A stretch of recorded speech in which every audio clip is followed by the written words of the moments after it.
দীর্ঘ 15 বছরের তৃণমূল শাসনের অবসান হতেই রাজ্যের বিভিন্ন পুরসভা থেকে পদত্যাগ করছেন তৃণমূলের পৌরপতি এবং কাউন্সিলররা।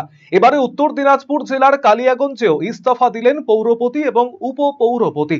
শনিবার কালিয়াগঞ্জ পুরসভার তৃণমূল পরিচালিত পুরপ্রধান বিশ্বজিৎ কুণ্ডু এবং উপপুরপ্রধান জয়া বর্মন ইস্তফা দেন। দুপুরে বোর্ড অফ কাউন্সিলরের সভায় সর্বসম্মতিক্রমে গৃহীত হয় পুরপ্রধান বিশ্বজিৎ কুণ্ডুর পদত্যাগ পত্র। পাশাপাশি এদিন নিয়ম মেনে বোর্ড অফ কাউন্সিলরের সভা শুরুর আগেই বিদায়ী পুরপ্রধানের কাছে নিজের ইস্তফা পেশ করেন উপপুরপ্রধান জয়া বর্মনও।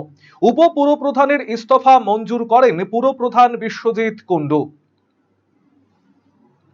সেটা না, আমাদের দল নেই, আমাদের দল নেই মানে সরকার নেই, সরকার নেই যেখানে, সেই জন্য চেয়ারম্যান পদত্যাগ পত্র দিয়েছিল আমাকে 14 তারিখে।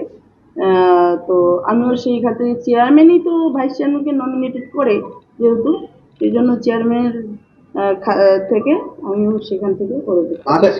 দলের প্রতি না না, অন্য কোনো কাজ করতে গিয়ে কি কোনো সমস্যা দেখা যাচ্ছে যে না না না চালাতে গিয়ে? না না, সেরকম কোনো সমস্যা, নিজের স্বেচ্ছায় আমরা পদত্যাগ করলাম।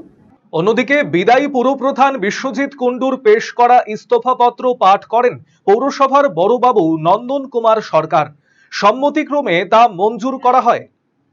দেখুন, আমি তো এর আগেও বলেছিলাম, আমি তো 18 তারিখেই আমার চেয়ারম্যান থেকে ইস্তফা দিয়েছিলাম ভাইস চেয়ারম্যানের হাতে, আপনারা প্রত্যেকেই জানেন। সেটা আপনাদেরকে আগেও বলেছিলাম, যেহেতু আমাদের সরকার নেই, তা আমি যার জন্যই আমি আমার চেয়ারম্যান পদ থেকে আমি ইস্তফা দিয়েছি। সেটা আজকে আমাদের 20 তারিখে আমাদের একটা বোর্ড মিটিং ছিল, সেই 20 তারিখটা আমাদের পিছিয়ে গেছে, সেটা আজকে আমাদের 28 তারিখে তারপরে একটা ডেট হলো। 28 তারিখ আমাদের সরকারি একটা ছুটি ছিল, যার জন্য আমরা করতে পারিনি। আজকে 30 তারিখ আমাদের এই বিএসসি মিটিংটা হলো।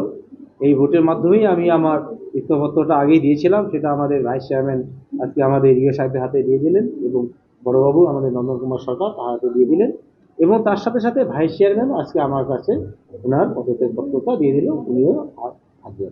17 সদস্যের কালিয়াগঞ্জ পুরসভায় তৃণমূলের 10 জন এবং একজন নির্দল সহ বিজেপির 6 জন কাউন্সিলর রয়েছেন।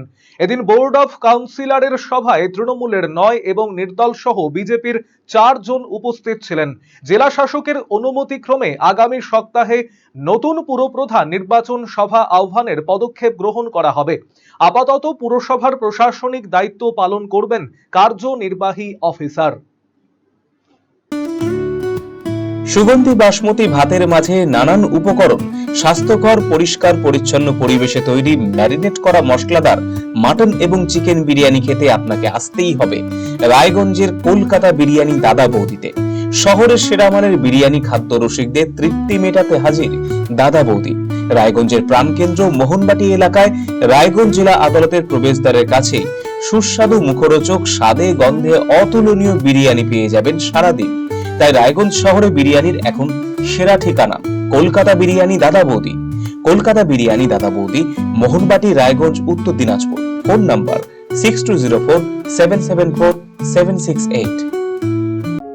আমাদের এই ক্লিনিকে সমস্ত রকম দাঁতের চিকিৎসা করা হয়, যেমন দাঁত তোলা, আরসিটি, দাঁত বাঁধানো, দাঁতের ফিলিং এবং আরো বিভিন্ন রকম সমস্ত রকম আধুনিক পরিষেবা এখানে দাঁতের দেওয়া হয়।